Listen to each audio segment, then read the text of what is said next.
अस्सलामुअलैकुम स्टूडेंट्स। उम्मीद है आप सब ठीक होंगे।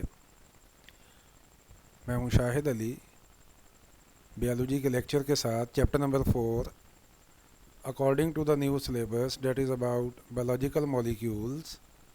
तो आज हमारा जो इस चैप्टर के रिगार्डिंग लेक्चर है डेट इज़ लेक्चर नंबर 5 और टॉपिक ऑफ डिस्कशन जो है वो है इम्पोर्टेंस ऑफ वाटर। उसका सेकेंड पार्ट जिसमें हम रिमेनिंग पोर्शन को डिस्कस करेंगे। लास्ट लेक्चर के अंदर हमने पहले पोर्शन को डिस्कस किया था, अब हम रिमेनिंग पोर्शन को डिस्कस करेंगे। तो यहाँ बात हो रही है हीट कैपेसिटी।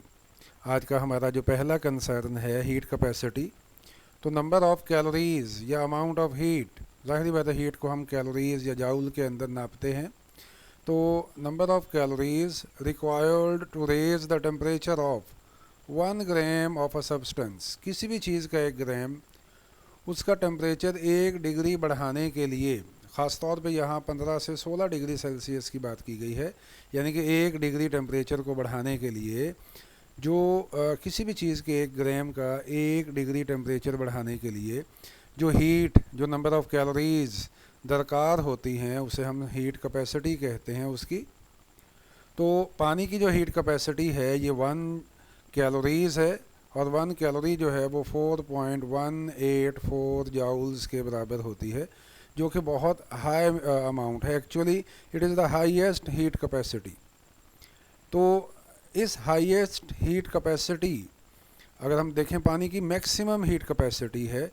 अगर आप धूप में पानी को रखें, लोहे को रखें, मट्टी को रखें, इसी तरह से आप वहाँ मार्बल को रखें, तो आप देखेंगे पानी सबसे देर में गर्म होगा और सबसे देर में ठंडा होगा। गर्म हो गया है तो देर से ठंडा होगा, अगर कहीं ठंड में रखेंगे तो देर से ठंडा होगा, और ठंडा हो गया है तो देर से गर्म होगा बेटे।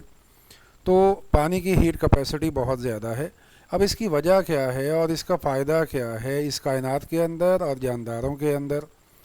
तो यहाँ बताया गया कि specific heat of water is twice than most of carbon compounds. Carbon के जितने कंपाउंड्स हैं पानी की हीट कैपेसिटी उनसे दुगना ज़्यादा है। जैसे पेट्रोल है तो पानी की हीट कैपेसिटी पेट्रोल से दुगनी है, और इसी तरह 9 times more than that of iron, किसी भी मेटल से बहुत ज़्यादा होती है। यहाँ मज़ीद कुछ मेटल्स को बताया गया। कॉपर, तो कॉपर जो है ना उसकी 0.3 है, और इसी तरह से जो मैग्नीशियम है इसकी 1.02 है। मैग्नीशियम से 4 गुना ज़्यादा है पानी की हीट कैपेसिटी। तो आयरन से 9 गुना ज़्यादा है। आयरन 9 गुना जल्दी गर्म होगा, 9 गुना जल्दी ठंडा होगा, 9 टाइम्स। तो अल्लाह ताला ने हमारी बॉडी के अंदर मीडियम के तौर पे ऐसी चीज़ रखी है जो कि जल्दी ना तो गर्म होती है ना ही जल्दी ठंडी होती है। तो इसका फ़ायदा क्या है? Benefit of high heat capacity of water हमारे यहाँ भी और माहौल के यहाँ भी ये सबसे ज़्यादा पाया जाता है 70% के एवरेज के साथ। तो इसका फ़ायदा जो है ना वो ये है कि water acts as a temperature stabiliser हमारे यहाँ भी और माहौल के अंदर भी। ना टेम्परेचर बहुत जल्दी से बढ़ता है ना टेम्परेचर बहुत जल्दी से कम होता है, तो ये एक बहुत बड़ा फ़ायदा है। अब इसकी वजह क्या है? तो इसकी अगर हम वजह को देखते हैं तो स्ट्रॉन्ग हाइड्रोजन बॉन्डिंग, पानी के अंदर सबसे ज़्यादा स्ट्रॉन्ग हाइड्रोजन बॉन्डिंग पाई जाती है, और इस स्ट्रॉन्ग हाइड्रोजन बॉन्डिंग की वजह से पानी टेम्परेचर स्टेबलाइज़र का काम करता है। ये देखिएगा, इसी बात को एक और एंगल से बयान किया गया। पानी में जो स्ट्रॉन्ग हाइड्रोजन बॉन्डिंग है ये basically minimum change in its own temperature, पानी के टेम्परेचर के अंदर मिनिमम चेंज शो करेगा विद मैक्सिमम गेन और लॉस ऑफ हीट।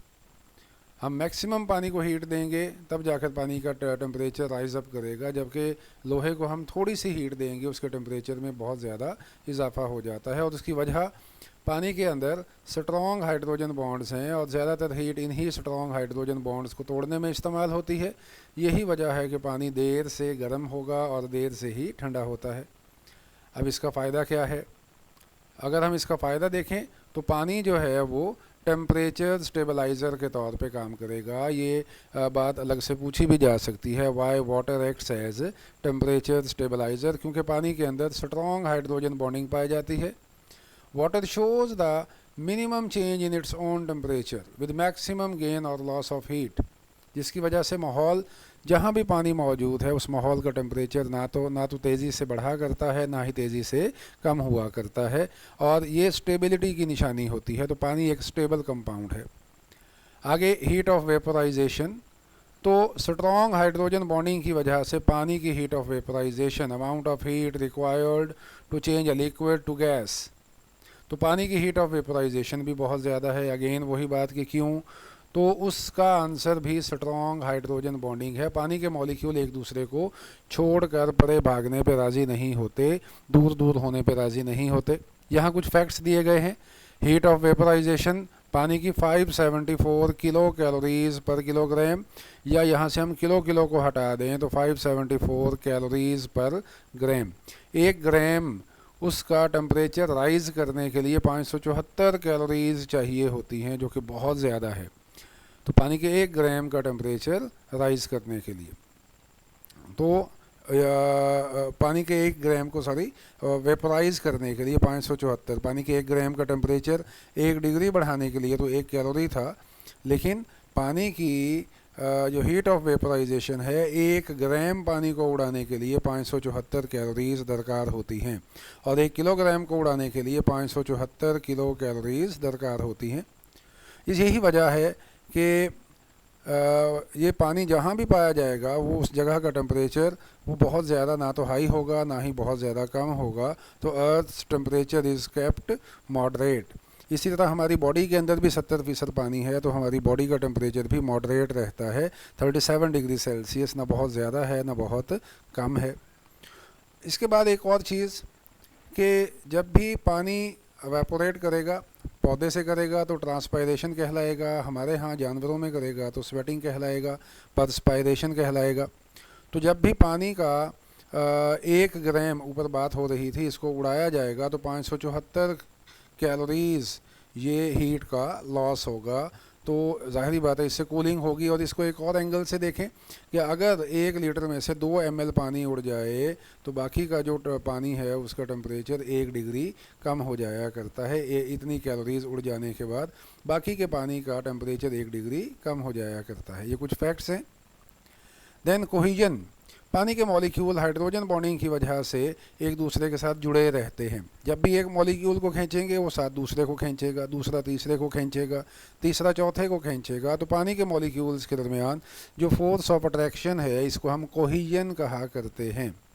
अब इस कोहिजन का पौधों को फ़ायदा क्या है? पौधों के यहाँ transpiration, transport of water and nutrients from roots to the leaves, पौधे के पत्ते से पानी जब बुखारात बन के उड़ेगा तो इस पानी की जगह लेने के लिए पिछला मॉलिक्यूल जब आएगा वो साथ में अपने पिछले वाले मॉलिक्यूल को खींच लेगा। ये देखिएगा इस तरह से एक मॉलिक्यूल यहाँ से उड़ा तो इस मॉलिक्यूल ने दूसरे मॉलिक्यूल को खींच लिया, दूसरे ने तीसरे को खींच लिया, क्योंकि इनके दरमियान हाइड्रोजन बॉन्डिंग की वजह से कोहेसिव फोर्सेस पाई जाती हैं। बाकी पानी एडहेसिव फोर्सेस भी रखता है, लेकिन यहाँ बहरहाल हम सिर्फ कोहेसिव फोर्सेस की बात कर रहे हैं। इसी तरह से एनिमल्स के यहाँ कुछ जानवर, कुछ कीड़े ऐसे हैं जिन्हें हम वाटर स्ट्राइडर कहते हैं, जो पानी की सतह पर डूबे बगैर चले जाते हैं और पानी की सतह और उसकी सरफेस को तोड़ते भी नहीं हैं, without breaking the surface of water. तो बेसिकली इस प्रॉपर्टी को हम वाटर टेंशन कहते हैं, सरफेस टेंशन कहते हैं। पानी की इस प्रॉपर्टी को सरफेस टेंशन भी कहा जाता है। तो ये सरफेस टेंशन की पावर है कि इसके ऊपर एनिमल जिसकी बॉडी जो है ना वो लिपो फिलिक होती है, यानी कि हाइड्रोफोबिक होती है, तो वो इसके ऊपर चलता हुआ आसानी के साथ आगे चला जाता है, डूबता नहीं है। तो ये cohesion. Then ionisation of water, पानी खुद से आयोनाइज होता है, माना कि बहुत कम होता है। जब इसके कोवलेंट बॉन्ड टूटते हैं तो पानी आयोनाइज होता है हाइड्रोजन और हाइड्रोक्सल आयंस के अंदर। तो इक्विलिब्रियम भी मेंटेन हो जाता है, जैसा कि आप जानते हैं रिवर्सिबल रिएक्शंस होते हैं ये सारे, और इक्विलिब्रियम भी मेंटेन हो जाया करता है। तो एट रूम टेम्परेचर, यहाँ एक फैक्ट दिया गया है, 1 लीटर पानी अगर हो तो उसमें 550 मिलियन आयंस आयोनाइज होते हैं, 550 मिलियन वाटर मॉलिक्यूल्स आयोनाइज होते हैं। इसको एक और एंगल से कहा गया कि तकरीबन 10⁻⁻7 मोल्स पर लीटर यहाँ हाइड्रोजन और हाइड्रोक्सल आयंस पाए जाते हैं। दोनों सेम मिकदार के अंदर पाए जाते हैं, क्योंकि एक पानी को तोड़ने से हाइड्रोजन और हाइड्रोक्सल सेम क्वांटिटी के अंदर मिला करते हैं। यही वजह है कि पानी का pH या POH पानी का 7 होता है, क्योंकि 10⁻⁻⁷ जब हम इसका लॉग लेंगे, लॉगरिथम लेंगे, इसका pH निकालेंगे तो ये 7 बन जाएगा, जो कि न्यूट्रल वैल्यू pH स्केल पे कंसिडर की जाती है। देन इस benefit of ionisation of water, इसका बेनिफिट क्या है? तो H positive OH negative ion एक तो ऑक्सीडाइजिंग और रिड्यूसिंग एजेंट के तौर पे काम करेंगे। ऑक्सीडाइजिंग जो दूसरे की ऑक्सीडेशन करेगा, यानी कि दूसरे से इलेक्ट्रॉन खींच लेगा, ये H पॉजिटिव, और OH रिड्यूसिंग जो कि दूसरे को इलेक्ट्रॉन दे देगा, अपना इलेक्ट्रॉन दूसरे को दे देगा। तो ये रिएक्शंस को चलाने में बड़े हेल्पफुल होते हैं, केमिकल रिएक्शंस। इसी वजह से पानी के अंदर बहुत सारे केमिकल रिएक्शंस आसानी के साथ हो जाते हैं, और इसमें एक मिसाल हाइड्रोलिसिस भी है। मैक्रो मॉलिक्यूल को जब तोड़ा जाएगा तो हाइड्रोजन और हाइड्रोक्सल, एक मॉलिक्यूल को हाइड्रोजन चला जाएगा, एक को हाइड्रोक्सल। ये वही पानी है जो कि इसको बनाते हुए निकला भी था। अच्छा, अब पानी के अंदर जब हम एसिड फेंकते हैं तो एसिड का जो H पॉजिटिव है एसिड, वो OH नेगेटिव के साथ रिएक्ट करेगा, और पानी के H पॉजिटिव वो लीव हो जाएंगे, वो वहाँ बाकी रह जाएंगे, जिसकी वजह से मीडियम एसिडिक हो जाएगा। इसको वाइस वर्सा कर दें, जब हम किसी भी बेस जैसे NaOH हम इसको पानी में फेंकेंगे तो बेस के जो OH हैं ये पानी के H पॉजिटिव के साथ रिएक्ट करेंगे, तो पानी के OH वहाँ अकेले रह जाएंगे। ये OH पानी के अंदर बेसिसिटी का सबब बनेगा।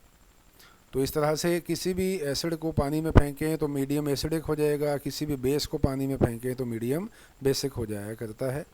देन पानी की डेंसिटी, किसी भी चीज़ की अगर हम डेंसिटी की बात करें तो density is equal to mass per unit volume, यानी कि डेंसिटी और वॉल्यूम एक दूसरे के इन्वर्सली प्रोपोर्शनल होते हैं।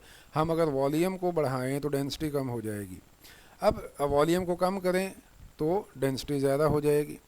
अब किसी भी लिक्विड को अगर हम जब कंडेंस करते हैं, उसको हम सॉलिडिफाई करने की कोशिश करते हैं, उसका टेम्परेचर कम करते हैं, तो मॉलिक्यूल पास आना शुरू हो जाते हैं। Lowering the temperature brings the molecule closer. So जब वॉल्यूम कम होगा तो डेंसिटी इंक्रीज़ करेगी।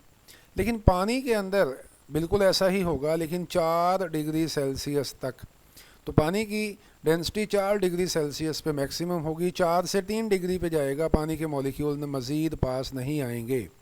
उसकी वजह कि पानी के अंदर स्ट्रॉन्ग हाइड्रोजन बॉन्डिंग की वजह से रिपल्शन ज़्यादा ना हो जाए, तो मॉलिक्यूल अब एक दूसरे से परे भागना शुरू करेंगे, जिसकी वजह से फासला बढ़ेगा, वॉल्यूम बढ़ेगा और डेंसिटी जो है ना वो कम होना शुरू हो जाएगी। तो अब जैसे जैसे टेम्परेचर कम होता जाएगा, 3, 2, 1, 0, डेंसिटी कम होती जाएगी। तो जब आइस बनेगी, इस आइस की डेंसिटी पानी से कम होगी। यही वजह है कि आइस जो है वो पानी की सतह पर तैरा करती है।